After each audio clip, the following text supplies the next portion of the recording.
الرحیم نحمدہ ونصلی علی رسولہ الکریم وعلی آلہ الطیبین الطاہرین المعصومین المظلومین اما بعد فقد قال اللہ تبارک وتعالی فی کتابہ المجید بسم اللہ الرحمن الرحیم قد افلح من تزکی وذکر اسم ربہ فصلی صدق اللہ العلی العظیم۔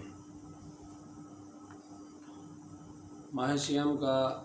درس نمبر 26 لے کر آپ کی خدمت میں حاضر ہوا ہوں۔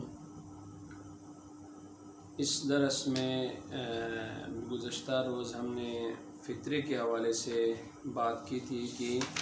فقیر کا فطرہ کیا ہوگا اور فطرہ کب سے جو عملی طور پر فطرہ دینے کا وجوب نافذ ہو جاتا ہے روزہ داروں کے اوپر، اس کے اوپر ہم نے تفصیل سے بات کی تھی۔ آج فرماتے ہیں وَهَذِهِ الصَّدَقَةُ يَنبَغِي أَن تَكُونَ مِنَ الْأَقْوَاتِ الْغَالِبَةِ فِي الْبَلَدِ كَالْحِنْطَةِ وَالشَّعِيرِ وَالتَّمْرِ وَالزَّبِيبِ وَالْأَرُزِ وَالْإِبْتِ وَاللَّبَنِ۔ یہ جو فطرہ ہے یہ کن چیزوں سے نکالنا ہے، اس کے حوالے سے فرماتے ہیں یہ صدقہ ينبغي أن تكون من الأقوات الغالبة في البلد، شہر میں جو چیز سب سے زیادہ کھائی جاتی ہو یا اپنے گھروں میں جو چیز روزمرہ کے استعمال کی وہ چیز جو سب سے زیادہ کھائی جاتی ہو اس میں سے فطرہ نکالنا زیادہ بہتر ہے۔ مثلا کالحنطۃ والشعیر، مثلا گندم اور جو، والتمر والزبیب اور کھجور اور کشمش،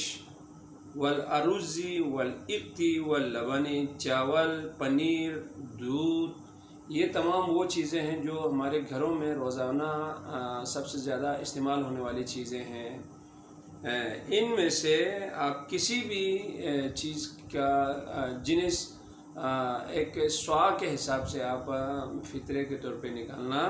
واجب ہے۔ ان میں سے آپ کی مرضی ہے، جو چیز آپ سمجھتے ہوں کہ یہ سب سے زیادہ معاشرے میں استعمال ہونے والی چیز ہے، اس کے حساب سے آپ اس کا فطرہ آپ نکال لیں۔ والتمر افضل، لیکن ان تمام اشیاء میں سے کھجور کو بنیاد بنا کر کھجور میں سے فطرہ نکالنا یہ افضل طریقہ ہے، واجب نہیں ہے، افضل طریقہ ہے۔ ثم الزبیب، پھر کشمش ہے۔ ثم ما یغلب علی قوت البلد، پھر جو چیز شہر میں سب سے زیادہ کھائی جاتی ہو ان میں سے آپ کسی سے بھی آپ فطرہ نکال لیں، لیکن اگر فضیلت زیادہ کس کے لیے ہے تو کھجور کے اوپر ہے یا زبیب کے اوپر یعنی کشمش کے اوپر ہے۔ ان دونوں چیزوں کو سے اگر آپ زکوٰۃ فطرہ نکالتے ہیں تو ان کا ثواب آپ کو زیادہ ملے گا، یا افضل اشیاء میں سے ہیں اس وجہ سے۔ وَهِيَ مِن جَمِيعِ مَا تُخْرَجُ صَاعٌ تَامٌ، یہ فطرے کی مقدار کیا ہے؟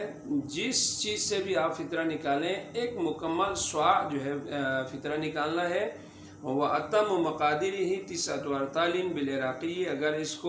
اس کی مقدار ہم نکال لیں تو عراقی رطل کے حساب سے 9 رطل۔ وَيَجُوزُ 8 أو أقل إلى 5 أرطال وثلث وهو بالوزن 600 درهم و30 و90 درہم وثلث درہم تقریباً۔ یہ عراقی رطل کے حساب سے اس کی مقدار ہے، یعنی ایک مکمل صاع کی مقدار ہے، یعنی یہ 8 رطل بھی جائز ہے اور 5 اور ثلث رطل سے کم نہ ہو، اور یہ مقدار وزن کے حساب سے 693 اور 1/3 درہم کے لگ بھگ اس کے برابر ہے۔ ان چیزوں کی جو وزن جو بتایا گیا ہے یہ عراقی رطل کے حساب سے، عراقی جو وزن ہے عراقی مقدار ہے اس کے حساب سے ہے۔ وَيَجُوزُ أَدَاءُ قِيمَتِهَا السُّوقِيَّةِ، آپ اس کی بازاری قیمت بھی آپ نکال سکتے ہیں، جس طرح ہم لوگ عام طور پر کرتے ہیں۔ فطرے کو ہمارے یہاں سب سے زیادہ جو استعمال ہونے والی چیز آٹا ہے، آٹے کو اب صاع کا جو مقدار ہے وہ اگر ہم کلو میں ہم نکال لیتے ہیں تو یہ 3 کلو تقریباً اس کی قیمت بنتی ہے، یعنی آٹے کی 3 کلو کی جو قیمت بنتی ہے وہی آپ کے لیے فطرے کا حساب ہوگا۔ اب وہ آٹے کی جو قیمت ہے وہ کسی شہر میں کوئی قیمت ہو، کسی شہر میں کوئی قیمت ہو، اس حساب سے قیمتوں میں فرق کی وجہ سے فطرے کی جو مقدار اونچی ہو سکتی ہے، لیکن قاعدہ کلیہ یہ ہے کہ جو چیز سب سے زیادہ کھائی جاتی ہو اس کی کے 3 کلو کی قیمت آپ یا 3 کلو خود نکال کے دیتے ہیں یا 3 کلو کی بازاری قیمت نکال کے دیتے ہیں، آپ کی مرضی۔ وہ اخراج الجنس افضل ہو، لیکن جنس کا نکالنا، اسی چیز میں سے فطرہ نکالنا،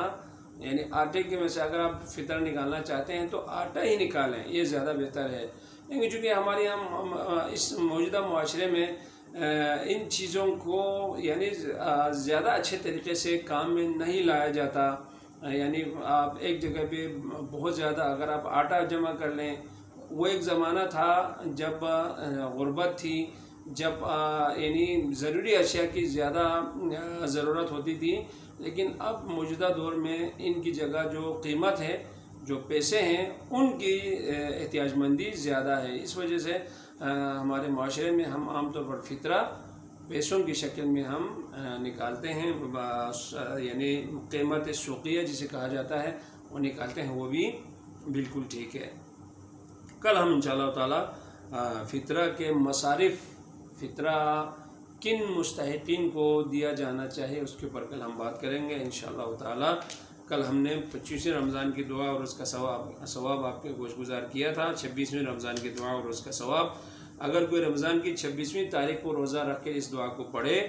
تو اللہ تعالیٰ اس کو 100 اونٹ اللہ کی راہ میں قربان کرنے کا ثواب عطا فرماتا ہے۔ نیز قیامت کے دن ارشاد ہوگا، اے میرے بندے